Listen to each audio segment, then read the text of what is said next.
Yo, I'm Samuel Sarfo. I'm Adam Dash.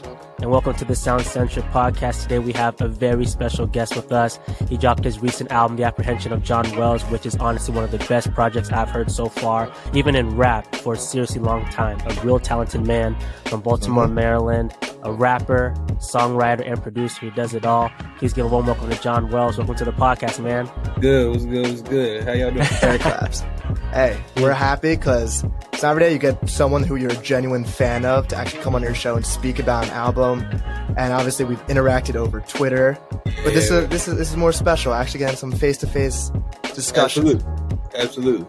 So we have a tradition on our show where we start out by saying a playlist name of the week, and we pick a song for that playlist, kind of just to summarize how we're feeling during the week. So we'll start with Sam, just to kind of give you an idea and let you think about that as we go. Sam, what is your playlist title? Playlist title is Mighty, because I'm feeling mighty. Honestly, this week I've been grinding a lot, whether that's with the whole academic stuff, even with the music.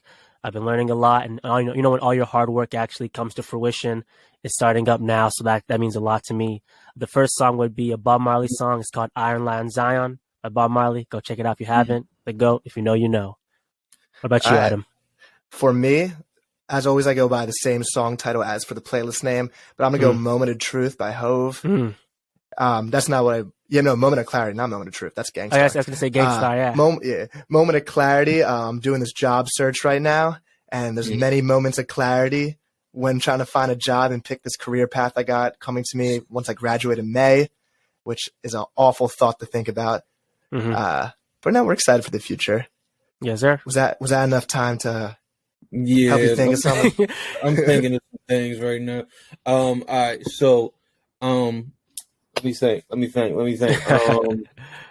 So I'm gonna say playlist title is gonna be 83 because it was my grandfather's 83rd birthday the other day. Hey, happy birthday! Happy belated birthday! Went to his birthday for real, and I think the song is gonna be. Should it be? I'm gonna say Stevie Wonder, happy birthday. Oh my gosh. There we go. We love that. Great song. Classic. Yeah, man. Yeah. I had to get into things. I first want to ask you about your common slogan. You have it on your social media. You say it in your songs. You say it you're tweeting it back to every listener. Less funerals, more birthdays. Where does that come from? And what does that mean to you? Why is that something that you feel that is something that you need to preach consistently? Man, it's something that came to me years ago for real. Like, just, going through, whatever I was going through at the time. I had, a lot of shit going on. It came to me in like 2018. Yeah, it was just a lot of shit going on for real. Like, I had just got robbed at gunpoint type shit. And I'm off, like, shit, and the rest of the year just shoot. You know what I'm saying? Like, shit was going on with my dad at the time. And it just put me at a point where I was like, man. And also, all right, I gotta acknowledge this. I used to always look at Drake's Instagram, and I would be like, man, all this motherfucker does is say happy birthday to his homeboys. Like, I just want to, I want to be able to do that. I don't want us to be going through a bunch of bullshit all the time. And I want us to just be able to celebrate life for real rather than, you know what I'm saying? Be going through a bunch of bullshit. And, funerals can mean anything, you know what I'm saying? The actual funeral or just, all the bullshit we go through. Like I said, all the shit that I was going through at the time. And, yeah, man, it's like, that just means for me, we need to celebrate life more. You know what I'm saying? And we need to, get past all that shit and put ourselves into position to have something to celebrate. You know what I'm saying? Yeah. I think a lot of times when we're entering the new stages in life, for example, for me, I'm about to graduate and go into the real world, quote unquote. Congratulations. Thank you. I think Yeah. in a lot of those moments is when we might start to think about death and those thoughts. So personally, for me, this album was very timely, just because I was having a lot of those thoughts. And I like how you said your dad on the album, he says that pain is a sensation. And I mentioned in the review that my brother says pain is mental. So I kind of always had that thought process. So for you, when you're writing this album, is it difficult to be this vulnerable on a project? Because I know, and I'm sure Sam will feel the same way. Sometimes you're writing some stuff and you think to yourself, is this something I really want to say to the world? Is it something that I really want to talk about my family with? So how did you get the courage to do that? You know, I feel like I'm a generally transparent person. I don't hold too much shit back. But there is moments on that project. There's probably like two main moments on that project that I'm like, man, I hope this person doesn't hear this and take offense to it or anything like that. Because I'm never saying anything to, out of malice or something like that, like trying to offend somebody, but more so just to be truthful and create something that makes me feel like I got some shit off my chest. You know what I'm saying? Yeah. So yeah, it's like, I'm, like I said, I'm generally very transparent. I don't hold too much shit back. So being this transparent, it wasn't something new for me or anything like that. But like I said, there's always the moments where I'm like, shit, I hope, you know what I mean? Yeah. Yeah, it definitely puts the people, you and around you in the hot spot. Like even talking about people in your family using drugs, and what if they hear that? How are they going to feel about that? I know definitely when I put the pen to the pad and I'm writing certain things about my family, it's like, yes, it's what I want to write, but at the same time, it's like, what if they heard this? How would they feel? Yeah. And even what you're saying with your slogan, the big thing is just not to deal with the BS and try to move forward. Your project in 2021, Have You Seen My Fish, kind of relates on that, kind of not just looking around for that lost person, that whatever, that chipped a piece from your heart, got to keep moving forward and push through. On that project, you also talked about your father as well. And that kind of trickled down to this album as well. But transferring from that album to this album, what was your mindset going in? And how did you figure out the direction you wanted to go towards the album? Man, you know what? I've had the idea for this album since before all that shit. Like, oh wow, like in the tuck. Even before my father even passed away. It's just like, I came up with the idea. My homeboy actually gave me the name in like 2018. It was a completely different album. And when I made it in, it really like the end of 2018, 2019, beginning of 2019, I just didn't feel like it was ready. And then I went through everything that I went through in 2020 with my dad passing away and everything else, and everything that led up to my dad passing away and stuff like that.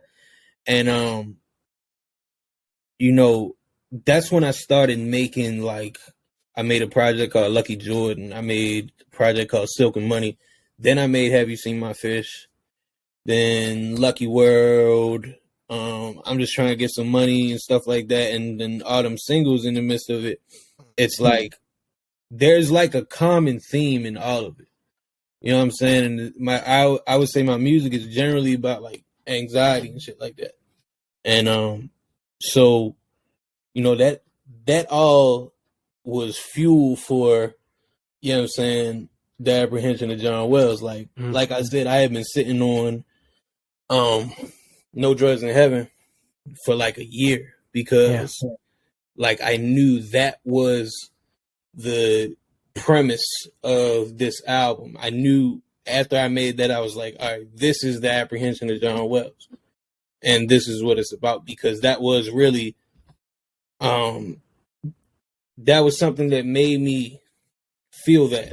You know what I'm saying? Something that made me feel that emotion of apprehension. Like, man, I can't, or kind of took me out of that feeling of apprehension, I would more so say, because it's like, I'm like, man, I can't bullshit around no more. You know what I'm saying? I just lost my dad, who really believed in me with this shit. So I'm like, man, I gotta do this shit for him. You know what I mean? So yeah, it's like the general idea behind that shit is just like I said, just moving past that shit so that I can get to a point where shit is better for me. You know what I mean? Like, and I don't want to reveal anything right now, but like there's more shit to it. I'll put it that way. And yeah, there will be more shit that you hear in the future that finishes the story. I'll put it that way. Yeah. And you were saying to me last week that this body of work means more to you than anything you've ever created and anything you've ever heard. Besides for the obvious reasons, just because of the vulnerable fact that you're talking about family members and friends who you've lost, why is this the project that you've been making your whole life? And why do you think this is going to mean more than anything that you've ever heard or possibly could create? Well, I mean, it's really that. I'm not going to lie to you. It's like, this took like I said when I was talking to you, it took generations of my family to live to be able to, for me to make this project. You know what I'm saying? Like, you know, in a song like No Drugs in Heaven, like, I go back to my grandparents growing up and the environment they grew up in, and then which led to what my father grew up in, which led to what I grew up in. And the rest of the project is kind of centered around that. So it's like I couldn't have made that without them. You know what I mean? Like, I really look at it that way. Like, I can't be who I am, and I can't have had the experiences that I've had that have allowed me to create the things that I create that so many people love, if it wasn't for the lives of these people. So that's why it's so special to me. It's like I really put my life into that. And I put my life into damn near everything that I do, but this one just felt like, I don't know, extremely personal for sure. And then on top of that, you know, people enjoy it so much. Yeah. People like really connected with it. So what's that feeling when you finally release the album? Because I know, like, when I drop an album, definitely not in the same vulnerability scale at all. But like, it makes a couple tears in your eye because you said you made this song a year ago, and like, if you have songs in the tuck for 2 years, a year, and you finally get to release that to the world, even if it's part of its fear of releasing it, there's like some type of emotional release that comes with it. Yeah, no, I mean, I was just really happy to get it out. Like, I was happy to let everybody hear it because, like I said, from the jump of me making that, I was like, yo, this is the best shit I've ever made. Everybody is going to, like, really fuck with this. You know what I'm saying? So I was just happy to have everybody hear it. And, you know, there's other songs on the project, like Spot a Rat, that, like, I go into other situations that, you know what I'm saying, were part of that overall situation. And it's like, to be it, because it's like, for me, I don't necessarily like to just go out and say, all right, this shit just happened and ba ba ba ba ba. This is how y'all should feel about this, et cetera, et cetera, et cetera. But being able to finally get that out, like, and have people understand, like, nah, I just went through this shit, and, you know, for people to be talking to me about it, like, damn, I didn't know, blah, blah, blah, blah, blah. It's like I'm fine, like I'm getting shit off my chest. You know what I'm saying? So it's like a relieving feeling in a way. Yeah. And you can definitely, I can see it with your posture, the way you move, the way you talk, how much you put it into this album. And it kind of was like a premonition, like you said. It reminds me so much of like Kendrick with Good Kid, Mad City. That was a premonition. He had that in the tuck waiting for that to be released and put his heart and soul into it. When I look at this project, and I wasn't joking when I said that before, I've been listening to a lot of hip hop and nothing has really touched me in a way like when I heard your album. And thank you, bro. It's remarkable, man. Again, you hear every single word is not wasted. Every word is meant to be there, and it matters. For sure. Yeah. But let's dive into the album. I want to start off with just the production wise.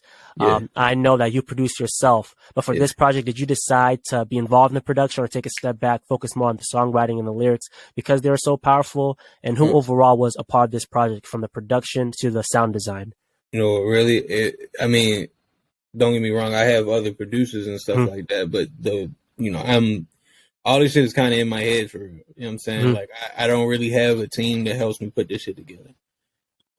It's really just me choosing the beats. And so, I made the beats for Grape, Spider Rat, and Jane. Other than that, you got my guy Broke Boy. I follow Broke Boy on YouTube. Broke Boy. That's a hard name. Broke Boy. Yeah. Broke Boy. Broke Boy is how he spells and shit. But yeah, Broke Boy. Guy named Thou on YouTube. Let me see what else. Thou did a lot of shit. Matter of fact, he did like all the guitar shit you hear. That's all his shit for real. Yeah. And let me see.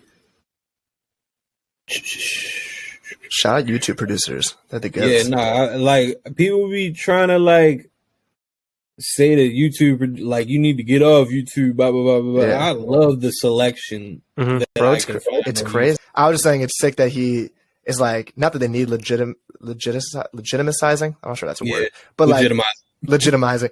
They don't need someone to do that for them, but yeah, they deserve it because they're incredible. Like, they're so skilled and they deserve placements. Absolutely, and yeah, like I said, it like that shit is just like, it's great to have that level of selection because like some motherfuckers just I hate, and I probably shouldn't hate this, but I kind of do. Like, I hate when motherfuckers just like hit me like, yo, I got beats, blah blah blah blah blah.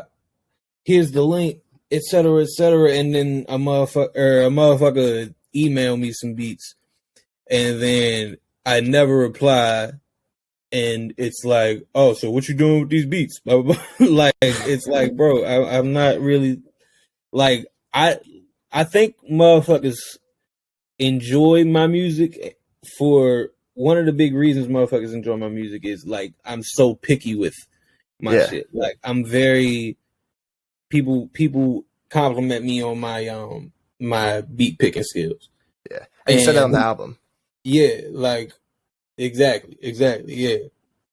And it's like I can't just get that from one producer that I might know in person. Like, the fact that you have this wide ass selection on YouTube is a blessing.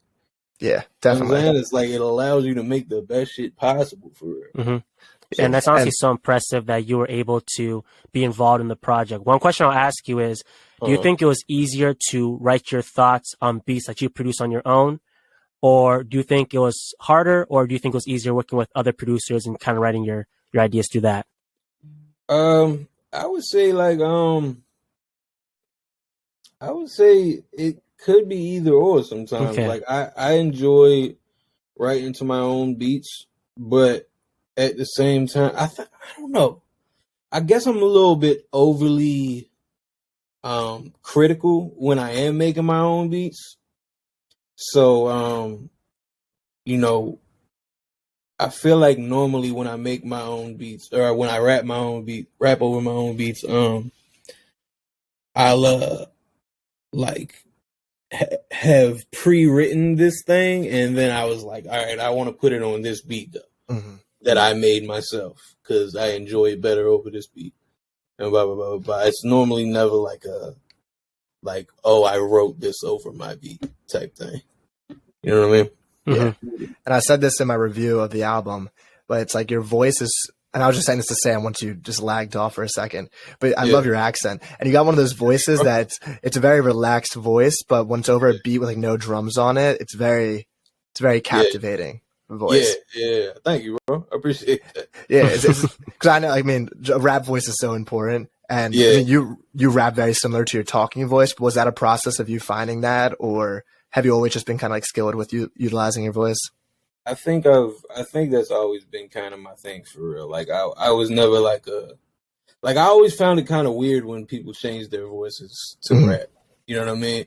And it's funny you say that. Like, a dude commented on my Twitter the other day, like, and it was on some like, oh, you a white rapper type thing. Yeah.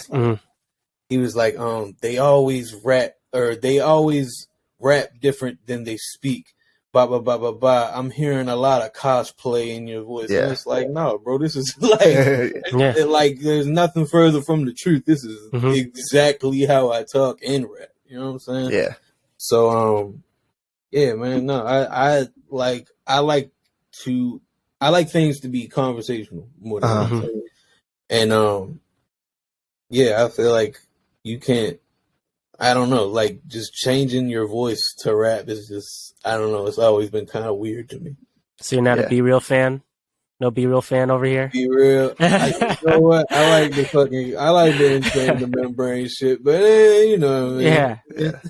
Well, along with your fiery vocal delivery, man, obviously you love sampling. It seems like a lot of the production you look for are beautifully sampled things. How do you go about that? How do you find samples? And also, how do you maneuver in that lane too? Obviously, sampling is part of the culture. I know, like, for example, a rapper like Logic, he got shut down for a lot of his songs and projects. Even Jid recently with, what was the track, Adam? 2009.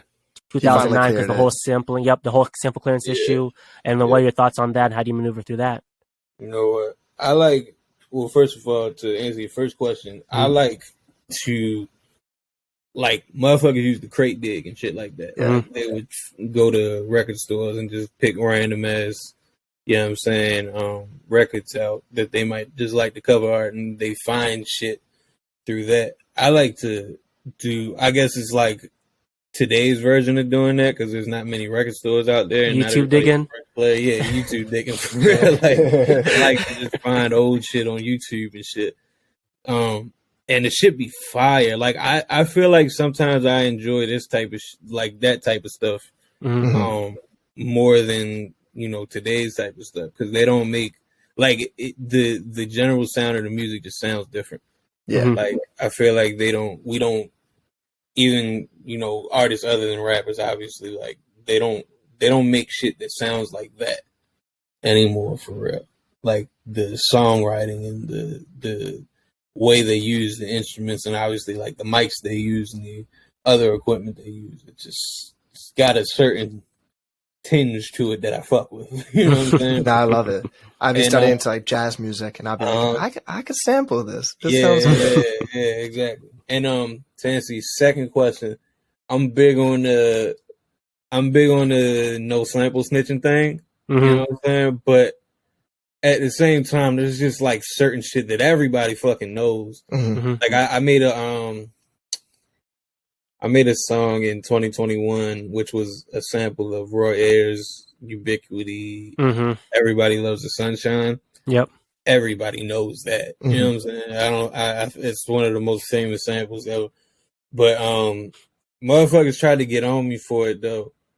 It was like, oh, I'm gonna have Roy Ayers sue you. I was like, all right, bro, like, Roy Ayers can get my $1 that I made off this shit. I'd be perfectly fine with that. I would love for Roy Ayers to know who I am. Yeah. We operate by the same mentality over here. Yeah, like, fuck all that shit. But yeah, you know, it's just, yeah. Yeah, I'm in a hip hop class right now. My teacher is one of those guys who loves digging in crates, and he was telling me that he can hear drums and he knows exactly. It's one thing to know where samples come from in, like, the music, but he knows where the drums come from. He's like, oh, that's like the Congo band. I'm like, how the hell do you know that? Like, he's just so into it. He knows, like, every single. He's like, oh, that kick drum, yeah, that's from this. And I'm like, Jesus. Oh shit. that his wild. Professor, what'd you say? He worked with Black Star. Yeah, he worked with man, why am I forgetting his name? What producer did I say before? Not I keep saying H. Oh my gosh, you just High Tech. Shout out to High Tech. That's funny. Yeah, I was geeking out to him. I'm like, that's crazy. That's he worked cool. on that. Okay. That's cool shit. And then when it comes to marketing for the album, so I see you on Twitter always, and, like, you have to unapologetically talk about your stuff, because at the end of the day, you worked hard as hell on it. Who else is going to do it for you? And I know you comment onto the Drewski stuff, which is hilarious. Yeah. And I know a lot of times when, like, an artist tweets under another tweet, all of our first mentality is like, oh, let's shit on this guy, and then they hear you, and they're usually the tweets under your tweet are like, this is really fire. Yeah. They click it and they're like, that's good. Motherfuckers love to say, like, oh, I really was trying to hate on you, but this is actually fire. Yeah. Yep. See, my thing towards that whole shit is, like, as an artist coming up that doesn't really have any connections, you know what I'm saying? Because there are a lot of artists who like, there are people who can show them the way. Mm-hmm. It's like, this is just like an obvious way to like get my shit in front of people, which if not everybody understands, like some people have the mentality like, all right, I'm going to put this out and it's going to spread and everybody's going to love it and everybody's going to know me in 2 weeks type shit. But the reality of it, which I learned over time, is that's not always the case. And putting my shit under a viral tweet has taken me up tenfold. You know what I'm saying? So it's like, I'm like, I hate when people try to shit on a young artist for doing that, because it's like, bro, like, what the fuck else are we supposed to do? Am I supposed to not like my shit enough to show it to y'all? You know what I'm saying? Like, that doesn't make sense. Why would I put it out? And then, like I said, I don't know the way. You know what I'm saying? I'm not connected like that. So, you know, I gotta kind of just do what I can to make sure a bunch of people know my shit so that eventually it can spread like it has over time. So, yeah. I that's just something I've learned over time. And even with the limitations, you've still broken through. And again, like, you're one of the best rappers I'm hearing out right now. Thank you, bro. Do you have any advice or any type of ideas for marketing? What have you mostly been doing to help promote this album? And hopefully artists can come and hear you and maybe pick up from that as well. Yeah, I think content is key. You know, I'm learning TikTok a little bit. You know what I'm saying? as we all. Yeah, we are. Yeah, like, and I'm kind of figuring it out. I had like a little video that went, I guess you could call it semi-viral, like back in October for real. It got like 89,000 views and shit, 19,000 likes or something like that. So it did all right for real. It's not as much as, you know, I'm seeing like my guy Foggy Raw is fucking killing shit right now. If y'all are familiar with him, he's been putting out like these short, real TikTok size joints out, that are like probably a minute long type thing. And, it's like really getting him out there for real to like, like I think, Timbaland posted him and shit. That's sick. And his shit started going crazier and crazier and crazier. So yeah, it's like learning this TikTok thing, using reels, making these small size joints that are like size for TikToks and reels, and making them short form. You know what I'm saying? I hate to tell a motherfucker make short form songs, but these short form joints open you up to they can open you up to a wider audience. And then when you actually do put your long shit out, then there's motherfuckers that are hip to you that can like actually listen. Yeah, I'm so happy you mentioned that, dude. I know me and Adam were discussing about this. I know one of the things Adam noticed about your project was the song structures, how short the songs were. And it's not even a you thing. It's a cultural thing. All the songs now are getting short. There's no more 3 chorus, 3 verses anymore. It's literally maybe one whole verse. Even if you're what Nas is doing now, he's not spitting what he was spitting back then. It's maybe 1 or 2 verses and then multiple no one wants choruses. 3 verses, sadly. Exactly. So when you're making this album, do you on purposely try to make the songs just a little bit shorter so you can run through the album? Because I noticed like you run through it, but that sets you up perfectly for the 6-minute banger, absolutely amazing storytelling. And was that done intentionally? It's probably semi-intentionally, but more so it's just like I'm big on the idea like if the song is over, the song is over. You know what I'm saying? Like, it's no need to just add a bunch of filler if you feel like you got your shit off already. Yeah. So, yeah, like that's my mindset towards a lot of shit for real. Like, there are 2, you know what I'm saying, like 2 verse songs on my project and shit, like You Must Love Me and shit like that. That's something that I felt like I needed to finish that. You know what I'm saying? I needed that second verse. and that second hook. You know what I'm saying? But then there's a song like Jane, that shit is 27 seconds long because I told the entire story that I needed to get up. Yeah. You know what I'm saying? So it's like I feel like we all gotta recognize that people's attention spans are way shorter right now. Mm-hmm. I listen back to old ass 3-verse songs and shit like that. Even like 2-verse songs at this point. It's like, damn boy, it's long. Yeah. Like, shit is too fucking long. I'm not trying to and the thing is,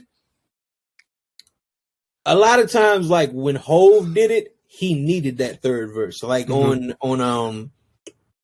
Hard Knock Life, that third verse, it was probably like 8 bars long, but it was necessary. A lot of them third verses wasn't necessary. It was just the song structure of the time. Like, oh, you need 3 verses or motherfuckers is going to say you can't rap.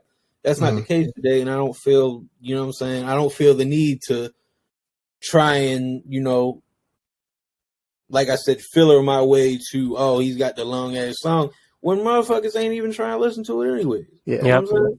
So speaking of Hove, I know Push said recently, he's like, I get the Hove feature when I run out of things to say in a song. I'm like, I can't say this any other way, and I know Jay-Z can say it.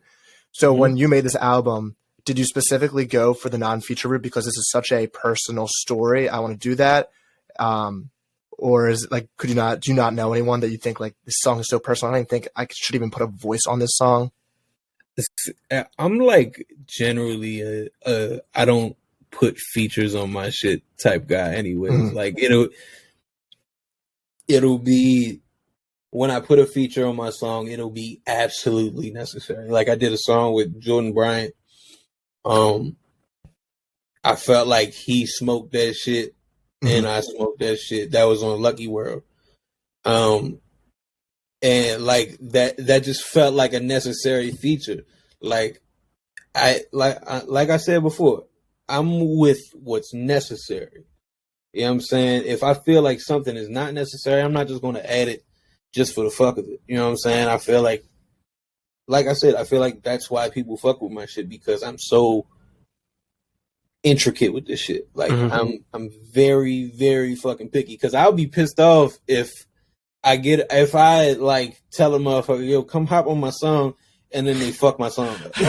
And like if a imagine I got a motherfucker on like one of the like on Spotterette, like that, and that's the only song on there, or maybe Grape. I could picture a feature on Grape. If they fuck that up, I would be so pissed off. Like if motherfuckers stop listening to it halfway through because they're not trying to hear his verse. I don't know. Like you just fucking my shit up at this point. And you causing my song to be somewhat of a skip. I don't like that. You know what I'm saying? I like them albums that you can listen to it all the way through type thing. So that I mean, I'll every once in a while I'll do like a feature on a single or something like that. But I'm just generally not a feature type of guy. Yeah. And understandably so, man. This is something that's heartfelt. It's made for you. Most of the top tier artists have the same mentality, and you're seriously on your way up here. John Rousseau, thankful to have you here. Adam, you got any more burning questions? This may be your last chance, man. You might got to ask something. I just want to compliment you on what track is it? It is Y'Awesome Horse. I just love the wordplay. I'm just like a hip hop fan. And thank you. The barber told me to take my hat off and get Baltimore. Like it just made me laugh. That shit is funny. No. That's the real shit that's happened. My barber used to tell me like, "Oh, you gotta stop wearing hats."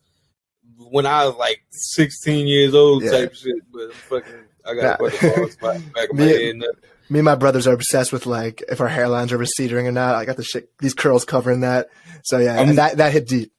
When you see me wearing hats, which is all the time, that's kind of wild for real. I'm probably gonna go bald in the next few years or something. Not like I'm gonna shave my head bald. I'm not like really going bald, but like I got the spot. And you got the beard, so you're chilling.